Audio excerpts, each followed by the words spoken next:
Buenas tardes, bueno, no, buenos días todavía. Un gusto estar aquí. Siempre un placer regresar a la que fue mi universidad y de donde creo aprendí suficiente o mucho y me define además todos estos años en la Católica, lo que hoy soy como persona y como profesional. Lo que están viendo es una presentación bastante más amplia que ya venía trabajando desde antes de las elecciones regionales, del 15 de octubre. Era mucho más claro el panorama en esas elecciones, para participar en esas elecciones, de lo que es el panorama en este momento para las municipales.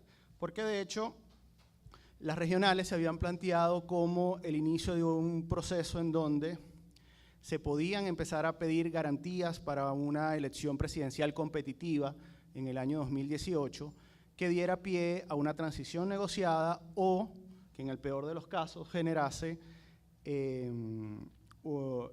la instauración o la consolidación de un modelo totalitario en el país, entendiendo que hemos pasado de un autoritarismo competitivo del año 2010 a un autoritarismo hegemónico en los últimos meses, ya con unos vicios importantes de totalitarismo. En todo caso, el resultado del 15 de octubre fue el peor de los escenarios que se han podido valorar, no solamente por la forma en que se dio, sino por la interpretación que se está dando de los resultados. Hoy faltan menos de 12 horas para terminar la inscripción de candidatos a alcaldías y aún no está claro el diagnóstico de lo que ocurrió el 15 de octubre. De hecho, creo que en las pocas cosas en donde dueños de encuestadoras, analistas, etcétera, parecieran estar de acuerdo, es en el sentido que… se cayó la presentación. Creo que lo único en lo que parecieran estar de acuerdo es en el sentido en que si el chavismo hubiese ganado 17 gobernaciones con 50% de participación o menos de esa participación, a lo mejor hubiese sido un resultado electoral mucho más entendible. Pero que el chavismo ganara 17 o más gobernaciones con un nivel de participación tan amplio, abre otros debates, porque implica que prácticamente todo el que se dijo chavista o se decía chavista en los estudios de opinión pública previos a la elección, fue a votar o lo llevaron a votar. Entonces, ya no se trata de un tema de poder analizar el impacto de la abstención en la oposición, porque sí generó impacto importante, sino también entender por qué el chavismo logró una movilización casi perfecta de su base electoral. ¿Qué pasó el 15 de octubre? Hay varias lecturas, sí, hay varias lecturas de lo que puede haber ocurrido el 15 de octubre, o muchas hipótesis, desde abstención inducida por la campaña para restar valor al voto, que ha tenido mucho efecto de parte en el electorado opositor, abstención castigo hacia la MUT y hacia los candidatos de la MUT, fraude abierto, que es el caso de Bolívar, y es la primera vez que hay un fraude demostrable en Venezuela en la última década. Adicionalmente tenemos un proceso fraudulento, que es como el que se dio en el estado Miranda, por ejemplo, o la coerción directa o indirecta de los votantes que se dio con el carnet de la patria, seguramente Michael va a desarrollar bien este punto, y que creo que se subestimó el impacto del control social y de la movilización que tiene el chavismo a través del carnet de la patria, como en su momento se subestimó el impacto de las misiones sociales en el año 2003-2004, que a la postre hicieron que Hugo Chávez ganara ese referendo revocatorio. En todo caso, la elección del 15 de octubre está dentro de un parámetro histórico altísimo de participación, 38%. Si ven, en ámbitos regionales, la elección que tuvo más participación de ámbito regional y local, además de esta, fue la de 2008, que tuvo 35% de participación. Esa elección tiene la particularidad que era de gobernadores, consejos legislativos, alcaldes, consejos municipales, es decir, estaba todo el mundo movilizado, todo el país movilizado para elegir más de 5.000 cargos, para elegir más de 3.000 cargos. Así que en líneas generales se puede explicar esa alta participación de 35%. En todo caso, el proceso del año 2008 explica bastante bien esa participación de 35%, lo movilizado que estaba el país. La participación del año 2017, ese 38%, plantea dudas de cómo el chavismo logró movilizar a todo lo que era su base electoral, o lo que se considera su base electoral, según los estudios de opinión pública, que es un 30% de la población. Básicamente ese es un resumen bastante general de la votación. 53,4% votos para el chavismo, 5.5 millones, contra 4.8 millones de la oposición, 46,4%. Es una diferencia de apenas 700.000 votos, pero una diferencia de 700.000 votos tan bien distribuida o tan bien lograda que le da al chavismo el control de 17 gobernaciones. Ahora bien, no es una diferencia insalvable. De hecho, pensando en una elección presidencial en 2018, si todo el que está fuera de Venezuela y es elector pudiese votar, esa diferencia se acorta dramáticamente. De hecho, la elección presidencial del año 2013, si todo el electorado fuera de Venezuela hubiese podido votar, seguramente esa diferencia de 1,5 puntos entre Capriles y Maduro hubiese sido al contrario, hubiera sido distinta. Hay que entender que la MUD es una coalición de adversarios y ha funcionado como una coalición de adversarios desde el año 2010 cuando se creó. Y las últimas semanas o los últimos días han demostrado perfectamente eso, que son adversarios que están obligados a trabajar juntos. Y en la ruta electoral del año 2018 esas diferencias se están notando. Así fue la oposición a las elecciones regionales, después de primarias y consenso, con Acción Democrática dominando buena parte de las candidaturas.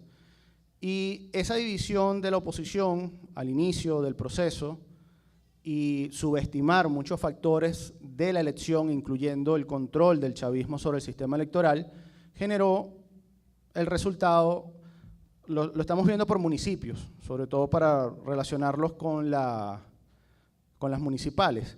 El chavismo ganó la votación en 247 municipios, la oposición lo ganó en 87. Básicamente son los mismos 247 municipios donde siempre gana el chavismo. No hay mucha diferencia, eso también hay que traerlo al análisis. De hecho, hay 8 estados donde la oposición no ganó ni un solo municipio. Aquí están viendo la distribución de los… ¿Sí se ve, no? Sí. Ahí están viendo parte de la distribución de los 87 municipios en donde gana la oposición. Hay que recordar, en 2013 la oposición ganó solo 76 alcaldías. Así que el mejor escenario que tiene la oposición, si partimos de estos resultados, para las municipales de diciembre es 87 municipios, 87 alcaldías contra 247. Ese es el mejor escenario. De hecho, la elección municipal es altamente favorable para el chavismo por las condiciones que tiene. La oposición sigue ganando las alcaldías urbanas, o pudiese ganar los municipios urbanos, pequeños en territorio, pero muy grandes en población, y el chavismo sigue ganando municipios muy grandes en territorio y pequeños en población. Ahora bien, el comportamiento en donde gana el chavismo y donde gana la oposición. En los 247 municipios en donde ganó el chavismo la votación de las últimas elecciones, votaron un poco más del 62% de los ciudadanos, el 60%, para redondearlo, votó por los candidatos del chavismo y el 40% votó por los candidatos de la oposición. 3.9 millones contra 2.6. En los 87 municipios en donde ganó la oposición, ahí la participación fue un poco menor, fue 57%, el 58% votó por los candidatos opositores y el 41% votó por los candidatos oficialistas. Y este ha sido el comportamiento municipal regional constante, por lo menos hasta el año 2010. El problema es cómo en 2017, con las condiciones económicas y políticas de 2017, se siguen dando estos resultados. 2013 es el referente que tenemos ahorita para diciembre. Les decía que la coalición, el chavismo como tal ganó 241 alcaldías y 18 las ganaron candidatos disidentes del chavismo. Ahí el chavismo obtuvo 5.2 millones de votos en 2013, 400.000 votos más o menos de los que logró capitalizar hace 2 semanas.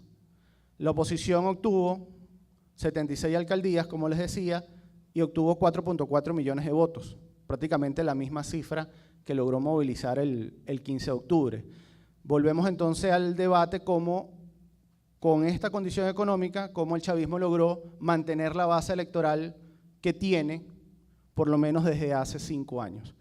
Creo que es uno de los factores para estudiar o para analizar de cara al 2018, cómo el chavismo logra esa movilización casi perfecta. Todo el que se decía chavista en 2013 y votó en las municipales, lo hizo también en 2017 por los gobernadores del PSUV. Y prácticamente todo el que se decía opositor también lo hizo. ¿Qué pasó con los votos de las parlamentarias? Que es la gran pregunta. En comparación a 2015, la oposición perdió 2.1 millones de votos. Si comparamos el total nacional, el chavismo perdió 247.000. ¿Dónde están los 2 millones de votos que perdió la oposición y por qué los perdió? Ese es otro elemento para debatir. Y tal vez la oposición no ha sido buena o ha sido poco estratégica en tratar de determinar qué causó esa abstención de 2.1 millones de votos. Por eso decía que puede haber el impacto de una campaña del Ejecutivo Nacional para quitarle valor al voto como tal, puede haber un pase de factura del electorado a la MUT y a los candidatos de la MUT, bien sea por gestión o por la forma en que se han comportado en los 2 últimos años, o algunas tesis dicen que es que todo el mundo se fue. Esa pareciera la menos probable para explicar esos 2 millones.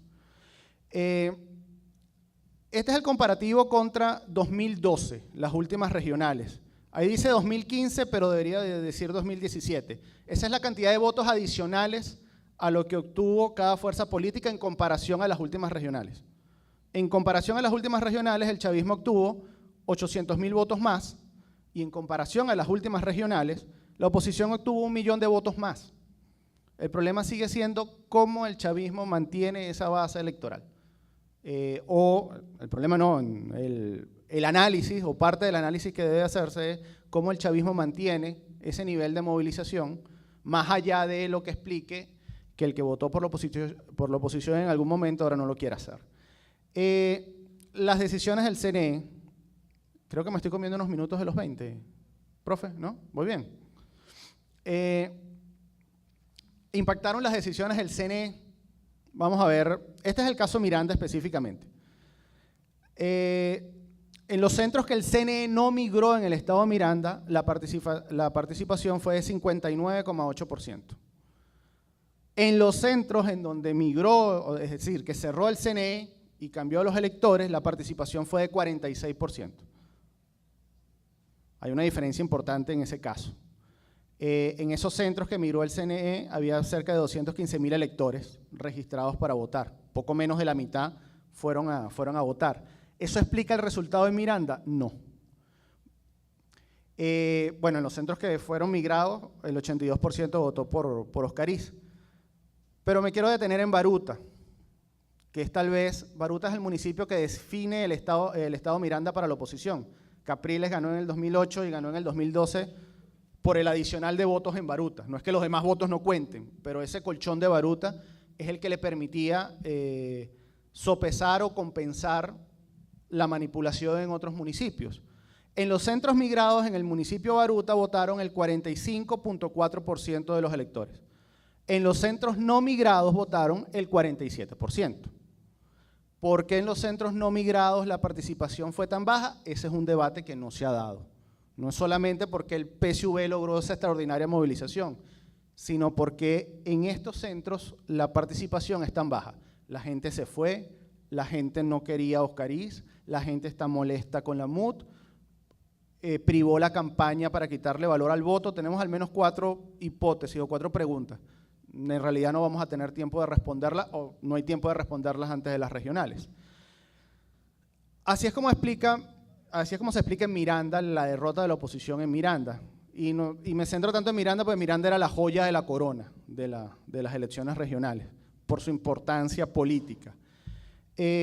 Tal como lo ve el comando de la oposición o el comando de Carlos Oscariz, a él le quitaron 134.000 votos entre los centros reubicados, la no sustitución de candidatos, la violencia y la presión contra los electores y las fallas de las máquinas de votación. El tema de las fallas de las máquinas de votación sí es prioritario para todas las próximas elecciones. ¿Por qué lo digo? Tradicionalmente en Venezuela había 40.000 máquinas y había un backup de 2.000, 3.000 máquinas para cada proceso para sustituir a las que se dañaban. Cuando uno de los argumentos del CNE para disminuir de 40.000 a 30.000 máquinas de votación, 10.000 máquinas menos, 10.000 mesas menos, es que ahora vas a tener más máquinas de backup. No sé si me logro explicar con esto. Pasaste de 2.000 máquinas a prácticamente 12.000 de repuesto. La sustitución de máquinas fue más lenta que nunca, a pesar que había 3 o 4 veces más máquinas para respaldo. La oposición adicionalmente dice que en el caso de Miranda, Héctor Rodríguez obtuvo no lícitamente 82.000 votos. Y tal vez esos 82.000 votos, están acá, los más importantes son los 67.000 que se producen por el cierre tardío de mesas. La victoria de Héctor Rodríguez, como en buena medida la victoria de muchos candidatos del chavismo, se basa en el alargue del horario de votación. 67.000 votos de Héctor Rodríguez se emitieron en las máquinas hasta las 8:30 de la noche. Es decir, las mesas debían cerrar a las 6, cerraron antes de las 8:30, 8:15, 8:20 y empezaron a transmitir a las 8:30. Ese colchón de 2 horas y media en tiempo es determinante en cualquier elección, sobre todo en esta de ámbito municipal. Ese es un tema que siempre se ha denunciado, ese es un tema que nunca se ha podido controlar. Esto es el Estado Bolívar. El Estado Bolívar es emblemático porque la decisión del Consejo Nacional Electoral de no permitir la sustitución de candidaturas sí tiene un impacto directo y demostrable sobre el resultado, adicionalmente del fraude que se demostró. De este lado de la pantalla, los votos del candidato del PSUV, 276.000, los votos de Andrés Velázquez, 274.000, y los votos de Francisco Sucre, que son 3.000. Los votos de Francisco Sucre, si el CNE hubiese cumplido con la ley, han debido sumarse a Andrés Velázquez. Solamente por ahí Andrés Velázquez ganaba la elección, sin entrar en ningún otro detalle. El problema es que no solamente Andrés Velázquez pierde esos 3.000 votos que tenemos ahí en el sistema, sino que por primera vez, desde que utilizamos este sistema automatizado, hay actas que no coinciden con lo totalizado. Es decir, los que hayan sido miembros de mesa deben estar familiarizados con el proceso. Se cierra la mesa de votación, se imprime el acta, se transmiten los resultados y se hace la auditoría ciudadana si fuese el caso. Por alguna razón, las máquinas no transmitieron. No está claro por qué las máquinas no transmitieron. 13 máquinas hasta ahorita. Pero sí imprimieron el acta. Está el acta. El procedimiento dice que si esta máquina no logra transmitir, se quita la memoria removible de la máquina y se va a la mesa contigua y se transmite desde la mesa contigua. Eso nunca ocurrió. Si no se puede hacer así, se va al centro que esté más cerca. Eso tampoco ocurrió. Alguien decidió que las actas que había impreso la máquina se tenían que ir al CNE regional y se iban a cargar manualmente al sistema. En ese proceso de llevar las actas de la máquina al CNE regional, Andrés Velázquez perdió 130 votos y Justo Noguera, el candidato del PSUV, ganó 2.200. Y ahí está la diferencia de la elección de Bolívar. Es la primera vez que hay pruebas que se manipuló el resultado de las actas. Y eso implicaría que hay que investigar a los miembros de mesa, a los coordinadores de centro del CNE, al coordinador del Plan República en los centros y a las autoridades regionales del CNE. Nada de eso está ocurriendo hasta ahorita. De hecho, el CNE todavía no ha admitido formalmente el recurso que se presentó el lunes. No. ¿Sí se presentó? Y no se admitió. Ajá. Quien me da el dato no es rector, por si acaso. No queremos problemas con Germán a la salida. El recurso no se ha presentado, no se ha aceptado, no ha sido admitido por el Consejo Nacional Electoral. Vamos a suponer que lo admiten hoy. Tienen 15 días hábiles para sustentar pruebas. Tienen 20 días además para decidir. Así que lo más probable es que el caso de Bolívar, el CNE con voluntad, lo resuelva en enero. Aunque es una manipulación evidente lo que ocurrió en Bolívar. Y lo que ocurrió en Bolívar además lleva el debate a otro nivel, porque es la primera vez que hay una manipulación, un fraude de esta naturaleza. Esto ocurre en otros estados. Los técnicos de la MUT aseguran que las máquinas que no transmitieron las actas no son significativas en el resto de los estados. ¿Puede pasar en una próxima elección? No lo sabemos. ¿Qué ocurre si en una elección presidencial la diferencia es como la de Andrés Velázquez y el Plan República o el CNE regional decide que las máquinas no transmiten, sino que se manipulan, sino que se transcriben manualmente en el sistema? Eso es algo para lo que no estamos preparados y es parte de la discusión que tiene que darse no para las municipales, sino para las condiciones del 2018. Cuando en República Dominicana, en los días previos a la elección regional, se hablaba del escenario 2018, se hablaba de las condiciones que es equilibrar el Consejo Nacional Electoral. Equilibrarlo no es poner un rector más junto a Luis Emilio Rendón para que esté 3-2. Equilibrar el CNE implica tener rectores en la Junta Nacional Electoral, que es la que controla el tema de las máquinas, transmisión, automatización, tener rectores, ahora sí, ¿no? Se acabaron, ya voy para allá. Tener rectores en la Comisión de Registro Civil y Electoral, tener presencia en las direcciones regionales del CNE, porque desde Caracas, Tibisay, Sandra, Socorro, Tania, pueden decir que ellas no sabían qué estaba pasando en Bolívar, y eso puede ser cierto. Pero se necesita entonces tener otra figura que haga control institucional en el CNE de Bolívar, para seguir con el ejemplo de Bolívar. Ya me pasaron el papelito y cierro con esta lámina. Julio Borges habló de 1.500.000 personas que votaron sin hacer match en sus huellas. Ese es un dato que puede significar mucho o puede significar nada. Eso hay que auditar las huellas. Y el CNE en el 2013 no lo permitió, una auditoría amplia que aclarara las dudas de la impugnación de Enrique Capriles Radonsky, y no lo va a permitir hasta el día de hoy. Sin embargo, para quienes tienen dudas sobre cómo el chavismo logró movilizar a sus 5.5 millones de personas, se han solicitado 8 auditorías básicas, 5 que tienen que ver con la revisión al sistema de totalización. Para no hacerlo tan largo y no extenderme mucho, lo podemos conversar el que quiera después, son 5 revisiones al sistema de totalización, 2 revisiones al sistema AFIS, es decir, a las huellas, y una auditoría mucho más amplia a las huellas. Quiero explicar el tema de las huellas. En esta mesa de votación, si aquí hay una máquina, la máquina tiene estas 4 huellas de todos los electores que votan en esta mesa, en teoría. La máquina hace match o no match. Si yo voy a votar y voto en esta mesa, la máquina me puede decir, reconozco tu huella contra mi archivo de base de datos, o no reconozco tus huellas contra las que yo tengo almacenadas. No sé si me siguen con esto. 1.5 millones de personas votaron con este reporte del sistema. No reconozco tus huellas, déjame volverlas a capturar, déjame volverlas a registrar. Eso es lo que se está pidiendo revisar. Si ese 1.5 millones de personas tenían derecho a votar o no, y simplemente es un error de la calidad del archivo, que puede ser. No lo sabemos y seguramente no lo vamos a saber. En 2013, Capriles pidió esta auditoría, el CNE no la hizo, votó a los técnicos de la oposición por unos temas de debate de cómo resguardar la data que se descarga de las máquinas.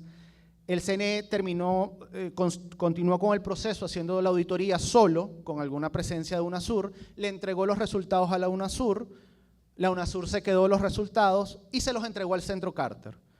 En el informe del mes de agosto del año 2014 del Centro Carter se dice que que el CNE le dijo a la UNASUR que en la elección presidencial del año 2013 se habían detectado 11.000 votos comprometidos por usurpación de identidad, por la revisión de huellas que hicieron. El sistema que tenemos es muy bueno para demostrar eso. El problema es que hay que auditarlo. Y de hecho, el CNE tiene casos comprobados de personas que han votado más de una vez, que siempre se han negado a pasarlos a la fiscalía. El problema no es el sistema de huellas, el problema es que no utilizamos el reporte que da el sistema de huellas para lo que se supone debería tener. Cierro con esto. Antes de las elecciones regionales, 70% de los venezolanos consideraba que no había condiciones para votar, que el sistema era fraudulento. Pero aún así, estaban dispuestos a participar. Creo que el Centro de Estudios Políticos de la Católica tiene varios estudios sobre este tema, esa comparación entre, o eso que parece ser algo contradictorio entre las elecciones son fraudulentas, pero avalo participar, y tiene que ver mucho con la forma en que el venezolano entiende el voto como forma de resolver conflictos. Habría que ver cómo cambió esto después del mes de octubre. Y con eso sí cierro. Gracias.